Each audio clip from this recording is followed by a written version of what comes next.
Hi friends, we're in the country of Malaysia, about 13 miles north of Kuala Lumpur, at the Batu Caves, where you can find the largest Hindu shrine in the world.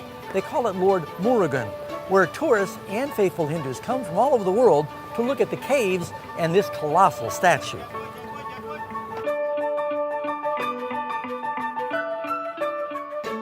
A giant Hindu shrine requires a giant donation box.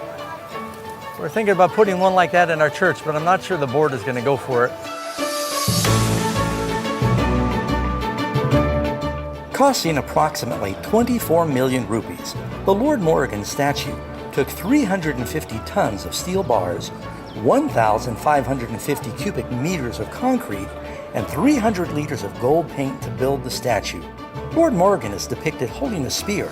The spearhead, or révèle, is a symbol of victory in the Hindu faith. The main cavern in the Batu cave system is the temple cave, and it has an incredibly high ceiling reaching 100 meters. It's so large that the 140-foot tall Murugan statue could have easily been built inside of it. The temple cave entrance is shaped like the spearhead of Lord Murugan, and this is why the location was chosen as a worship site for the Hindu god in the late 19th century.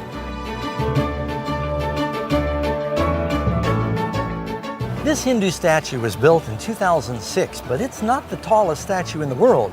As recently as 2018, with the unveiling of the Statue of Unity in India that was dedicated to Sardar Patel, it stands, including the pedestal, at almost 600 feet tall.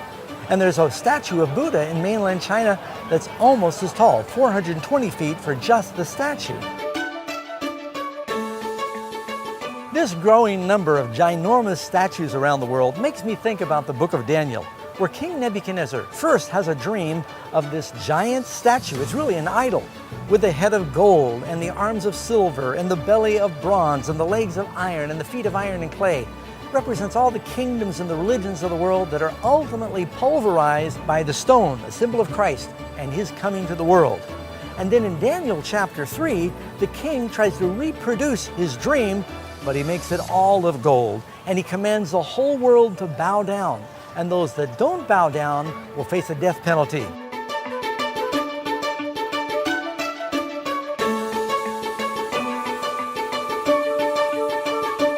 Of course, we're thankful for the example of Shadrach, Meshach, and Abednego that would not bow down, and Jesus delivered them through the fiery furnace.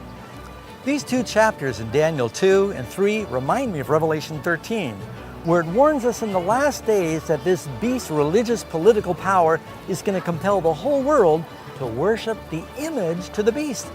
Those that don't, first they can't buy or sell, and ultimately there will be a death decree. But God's people will be faithful because they'll be keeping the commandments of God and have the testimony of Jesus. Friends, you know what those commandments are? You know, the second one says, do not make and bow down to images.